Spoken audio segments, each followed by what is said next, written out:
Well, hello there. Thank you for joining us here at Coolest Life. My name is Tony. I'm here to take you around a little town. Can anybody guess the name of it? Anybody? Anybody? Yes, you? Right. Columbus, Texas. Columbus, Texas, right here. So I'm going to show you a little bit about this town and some of the cool things they have. Like, what is that? It's a castle. But come along with me. We'll take a quick tour of the town and I'll show you how hometown it is. It's a population of about 3,600. Woo! Salute! So come on, join us. You just entered the Coolest Life Travel Edition.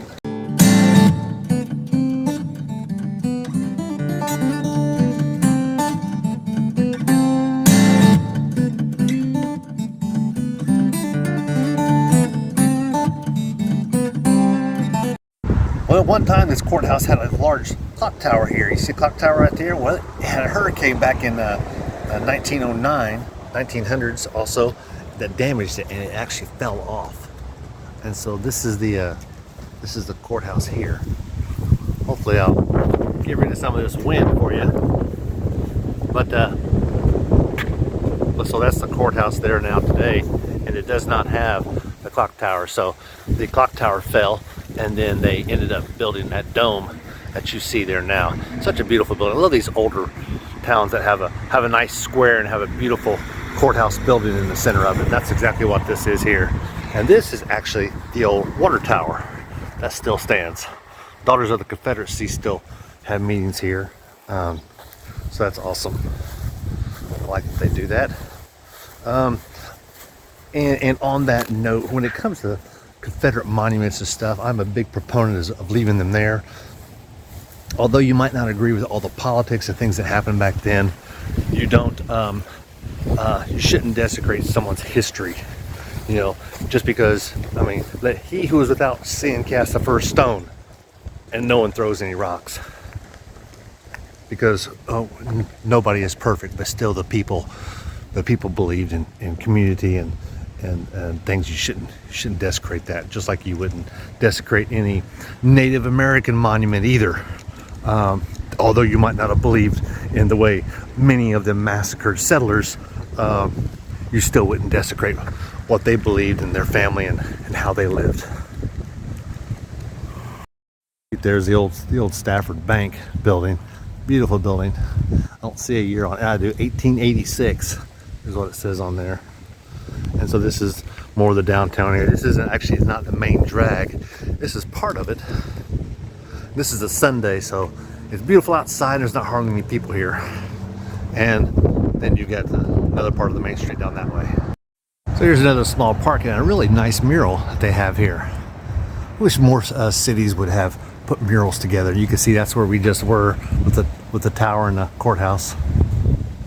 Experienced for a bicentennial. 200 years old at 2023, huh? Nice.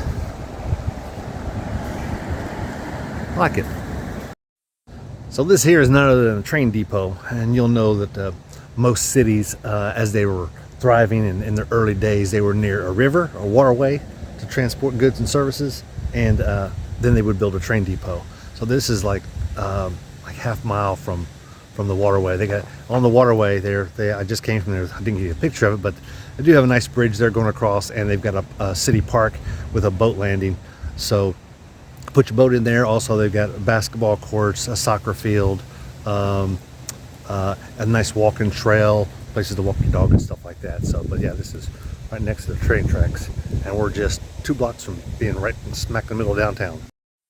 Well, I hope you enjoyed this visit to Columbus, Texas. And yeah, there's like a Walmart here and stuff. No, I'm not going to take you to that. You've seen Walmarts.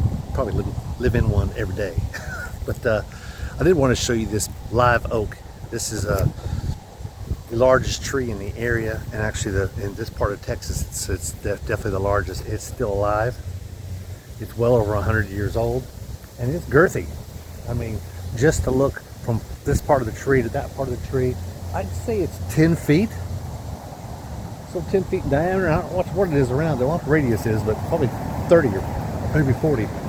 But it's a big, they even put some supports here for some parts of it because they didn't want it to break off.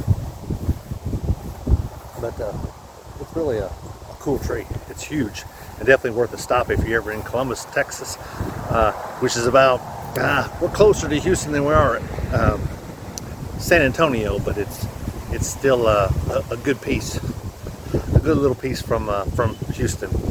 But hope you enjoyed this video. Be sure to like and subscribe. Like videos like this, check out our travel list of different places we travel from around the country. You're now leaving the coolest life, Columbus, Texas edition.